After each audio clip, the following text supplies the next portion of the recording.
गाड़ी मिला बंगला मेरा पैसा सब तेरा, सब कुछ है तेरो सरकार, मेरा तो कुछ भी नहीं। एक कुछ हम कोई कह दे तुमसे कि तुम लोग कहते थे गरीब घर में पैदा हुआ, गरीब घर में पैदा हुआ, तो गरीब गरीब कहने से क्या तुम्हारा गरीबी मिट जाएगी?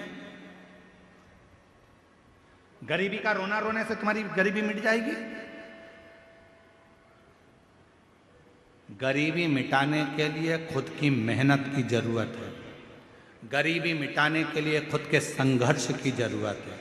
गरीबी दुनिया का कोई महाराज तुम्हारी नहीं मिटा सकता, चाहे तुम कितनी तुम्हारे को कोई चीज करना हो कर लो, पर गरीबी तुम्हारे को खुद मिटाना पड़ेगी। खुद मेहनत करना पड़ेगा, खुद परिश्रम करना पड़ेगा, रात दिन पढ़ाई करना पड़ेगी, रात दिन मेहनत करना पड़ेगा। और एक बार शंकर जी के मंदिर में जाना चालू कर दो, तुम्हारी गरीबी मिटना प्रारंभ हो। शिव कहते हैं भगवान विष्णु भगवान को लक्ष्मी किसने दी थी? तो कहा भगवान शंकर। माता लक्ष्मी की माता ख्याति देवी तो लक्ष्मी जी का विवाह शिव जी से करना चाहती थी कि भोलेनाथ जी से विवाह कर दो, शंकर जी। और शंकर भगवान ने मना कर दिया, नहीं नहीं, लक्ष्मी मेरे पास नहीं, लक्ष्मी तुम नारायण जी को दे दो। नारायण को लक्ष्मी दे। तो लक्ष्मी जी ने हाथ जोड़कर शंकर भगवान से कहा था, प्रभु आपने मुझे भगवान नारायण को दिया है, आप आज्ञा करो, मैं क्या आपके लिए कर सकती हूँ? शंकर भगवान ने कहा, सुन लक्ष्मी, जो मेरे मंदिर में एक लोटा जल चढ़ाने के लिए आए, उसका लोटा वापिस खाली ना जाए, उसमें तू बैठ कर जाना और उसका भंडार कर दे।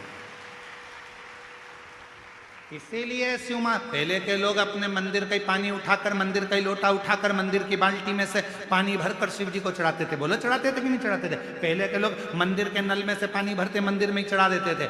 पर जब से लोगों ने शिव महापुराण की कथा को सुनना प्रारंभ करा, तब से दुनिया के लोगों ने घर से लोटा ले जाना चालू करा, पानी ले जाना चालू करा, क्योंकि लोगों को समझ में आ गया कि घर से जो लोटा जाता है वो पानी चढ़ने के बाद खाली नहीं आता है, उसमें लक्ष्मी जी बैठकर हमारे घर के अंदर प्रवेश कर जाती है। इसीलिए कोई जल्दी बनता है, कोई लेट बनता है, और शंकर को जल चढ़ाने वाला एक दिन सेठ जरूर बनता है। शिव को जल चढ़ाने वाला सेठ जरूर बनेगा, गरीबी उसकी हटेगी जरूर।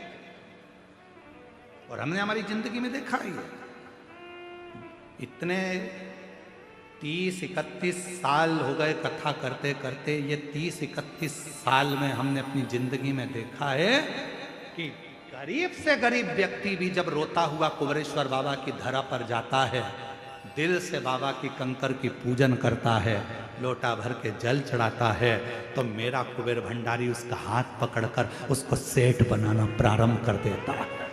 गरीब नहीं रखता, उसको सेठ बनाता है, वो बनता। गरीबी का रोना मत रो, हम गरीब हम गरीब हम गरीब हम गरीब, काहे के गरीब?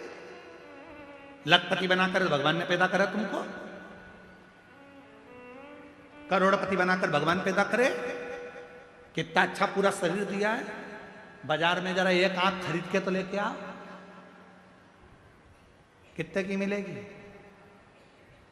पहले तो इंसान की मिल जाए बहुत बड़ी बात है, बकरा बकरी की लगा देंगे। कितनी कीमत वाली आंख है,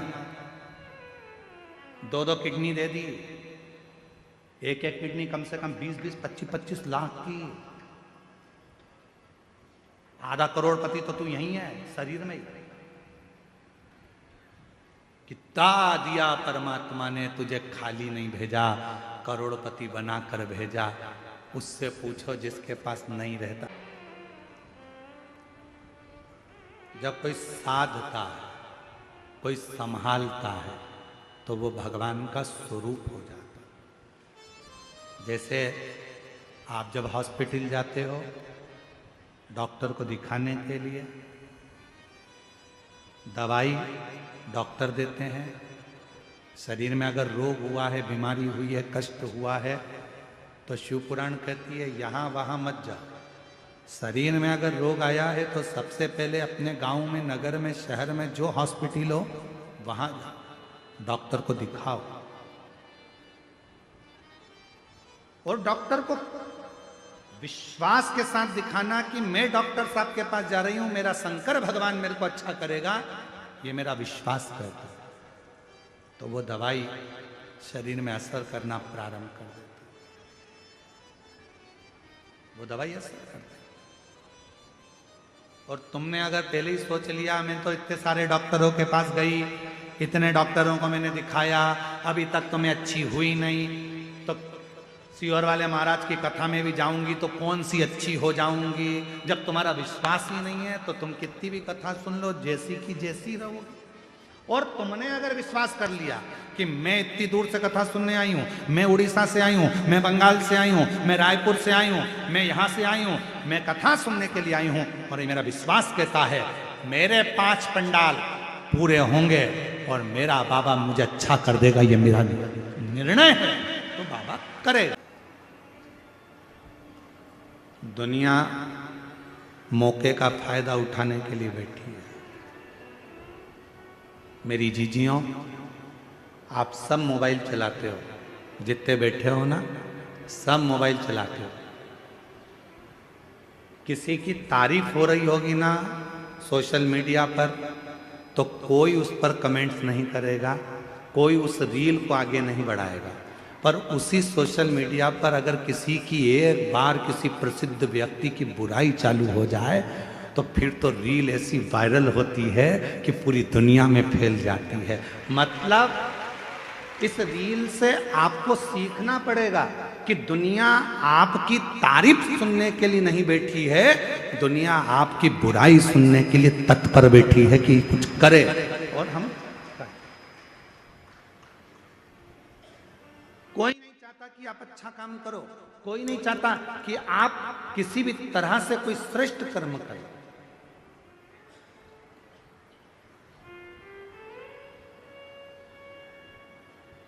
गौ माता के जो रक्षक हैं, गौ माता की जो सेवा में लगे रहते हैं, राष्ट्र की जो सेवा में लगे रहते हैं, सनातन धर्म को आगे बढ़ाने में लगे रहते हैं, सनातन धर्म को मजबूत करने में लगे रहते हैं, दुनिया के लोग उसी की बुराई में लगे रहते हैं। जितेंद्र जी, दुनिया की रीति है, आप तो इस क्षेत्र में रहते हैं तो आपको ज़्यादा मालूम होगा कि जो सनातन को आगे बढ़ा रहा है, जो धर्मांतरण को रोक रहा है, या किसी भी तरह से वो गौ माता की सेवा कर रहा है, तो दुनिया के लोग उसी के पीछे पकड़कर उसी की टांग खींचकर उसी को नीचे गिराने में लगे रहते हैं। ये रीत है। आप देखना जितेंद्र जी, हम तो कथा करके चले जाते हैं पर लोगों के स्मरण में वो चीज रहती है, बैठे वो स्मरण में। कोई अच्छी रील तुम्हारे सामने आएगी मोबाइल पर, किसी की तारीफ आ गई, उसने इतना अच्छा काम किया, कोई उस रील को आगे नहीं बढ़ाएगा। पर किसी बहुत प्रसिद्ध व्यक्ति की अगर कोई ने एक बार निंदा लिख दी, बुराई लिख दी, तो लोगों ने उस रील को वायरल करना प्रारंभ कर दिया। काकी जी देखो उनके बारे में क्या बोल रहे हैं, चाचा जी देखो वो महाराज के बारे में क्या बोला गया, काका जी देखो उनके बारे में क्या बोला गया। वो रील ऐसे वायरल होती है, ऐसे वायरल होती है। क्यों? क्योंकि दुनिया बैठी केवल तुम्हारी बुराई सुनने के लिए है, दुनिया बैठी केवल तुम में बुरा देखने के लिए है। पर शिव पुराण की कथा कहती है कि दुनिया के लोग कुछ भी कहें, शंकर भगवान को लोग शब्दों पर शब्द कहते रहे थे। ध्यान देना, भगवान देवताओं ने भी शिव जी को नहीं छोड़ा, खुद के ससुर ने भी शंकर भगवान को नहीं छोड़ा, दक्ष प्रजापति ने भी शंकर भगवान को अपशब्द पर अपशब्द कहे। साड़ू भाई था कामदेव, उसने भी नहीं छोड़ा। सती की बहन थी रति, कामदेव की पत्नी, उनने भी कहने में नहीं छोड़ा। जितने भी रिश्तेदार थे, जितने भी कुटुंबी थे, जितने भी लोग थे, सबने शंकर भगवान को अपशब्द किया। उसके बाद भी शिवजी ने किसी का बुरा नहीं करा और देवताओं के हित के लिए विष पी गए और नीलकंठ धारी बन गए।